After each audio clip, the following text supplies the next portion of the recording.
Assalamu alaikum wa rahmatullahi wa barakatuh.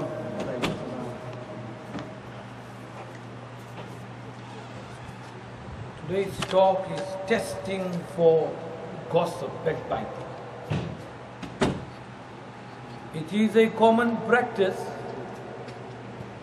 among us today to get together for a meal or an event and talk about other people.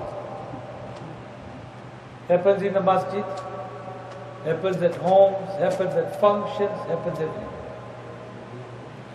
This kind of talk ends up in a lots of laughter as we joke about ourselves or pass information about something relating to a person or passing information that one has heard to other people without really thinking about the information you are so eager to give or so eager to hear.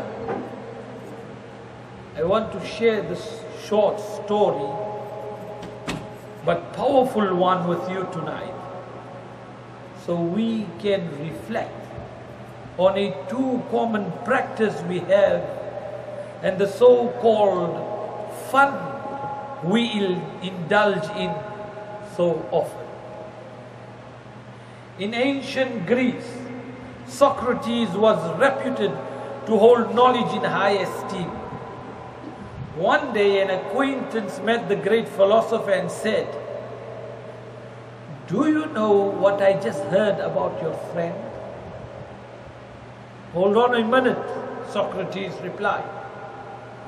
"Before telling me anything, I'd like you to pass a test.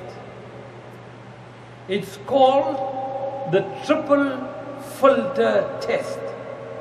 It's called the triple filter test. Triple filter?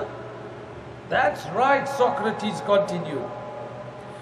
"Before you talk to me about my friend, it might be a good idea to take a moment and filter what you're going to say. That's why I call it the triple filter test. The first filter is truth. Have you made absolute sure that what you are about to tell me is true?" "No," said the man. "Actually, I just heard about it and I'm saying it to you." "All right," said Socrates.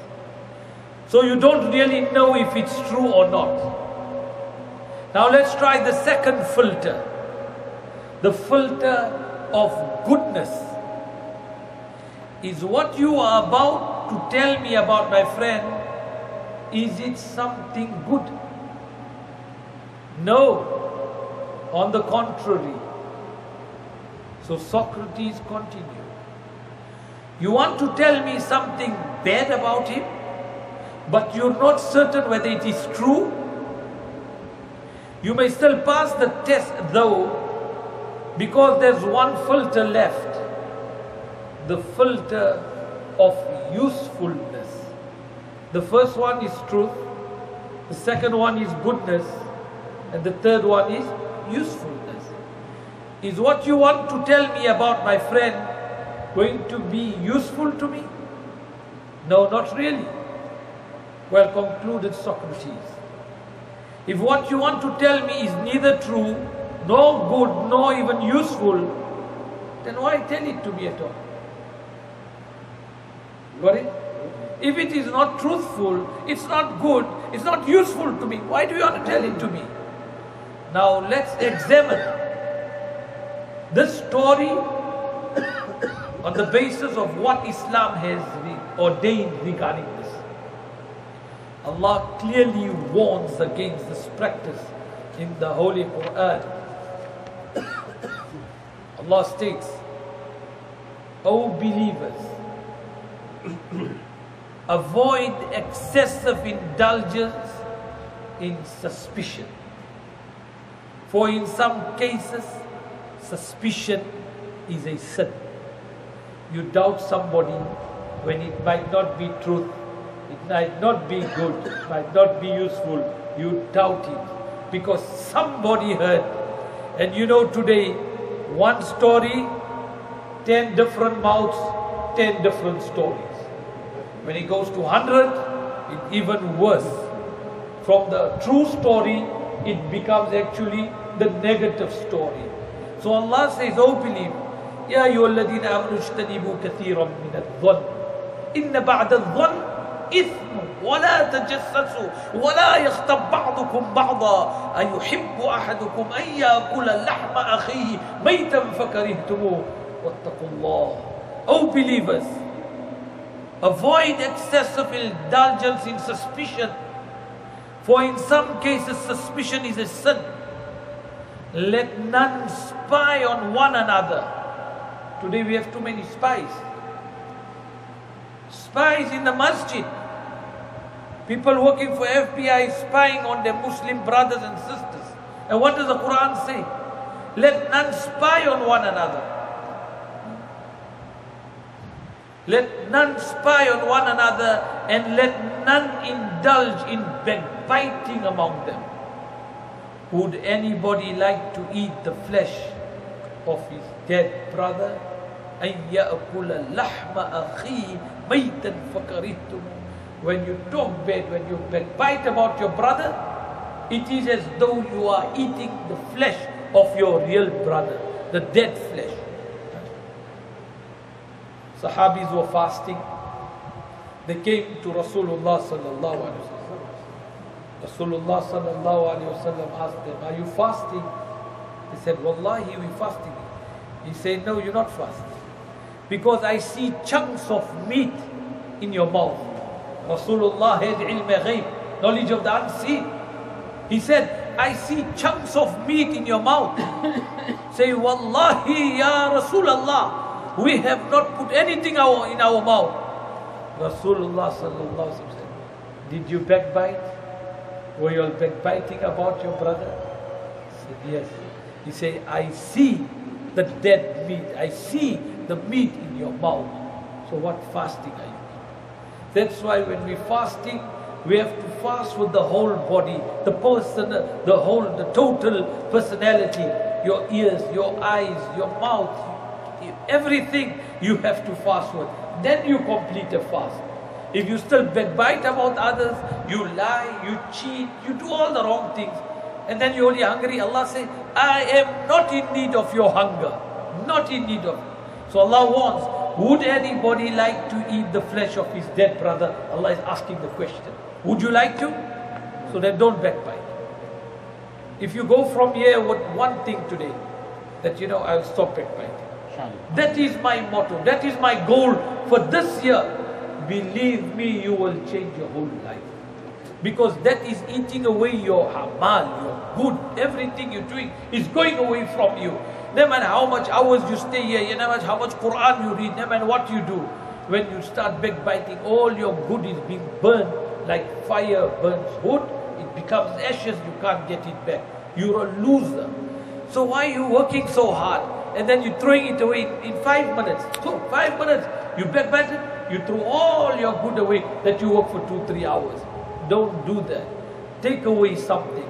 Take away what the Quran is teaching you. Take away what Muhammadur Rasulullah is teaching you. And Allah says, surely you would hate it. If anybody eat his own dead brother's flesh, you would what? Hate it. Allah says, surely you would hate it.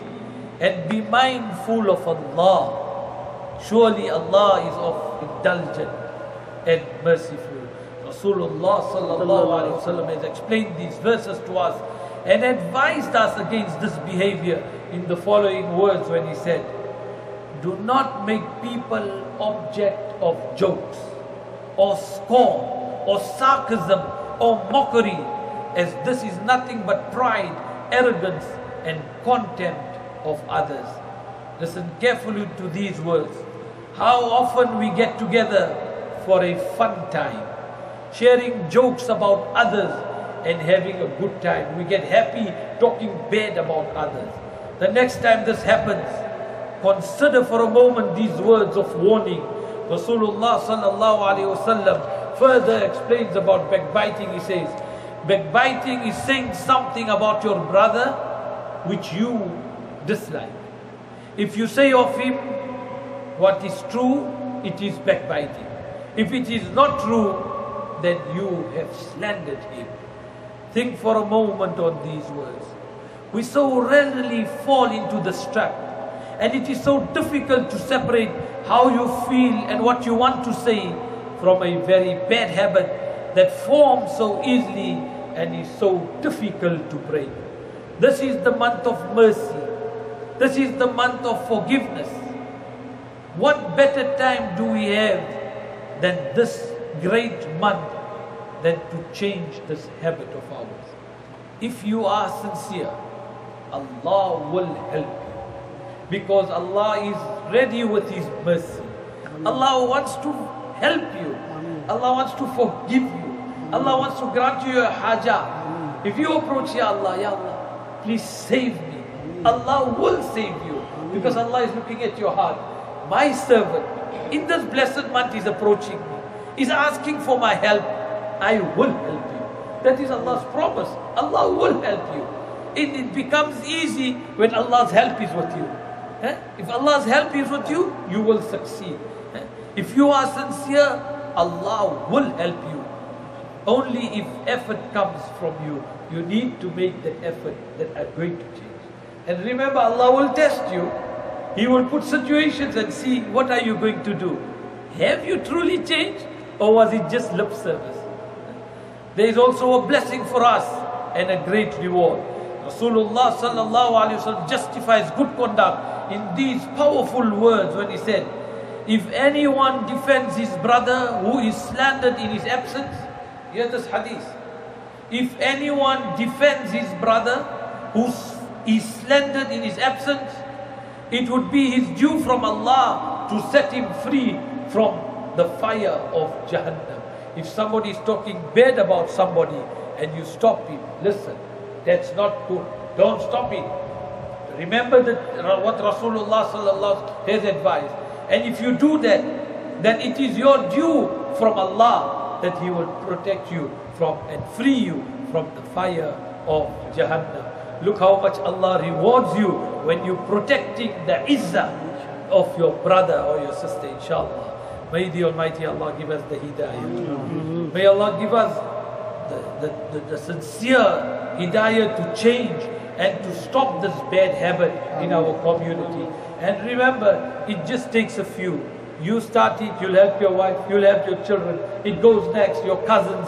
Little, but it will have a great effect. And if you start it, everybody else who applies it, you will get the reward. There is nothing that you can see. The hadith is clear that it is your due from Allah that He will set you free from the fire of Jahannam. So inshallah, let's hope that we start this and stop others from backbiting. May the Almighty Allah give us the hidayah and He give us the death with the kalima. La ilaha illallah Muhammadur Rasulullah. Wa akhiru da'wa alhamdulillahi rabbil alameen. Inshallah, don't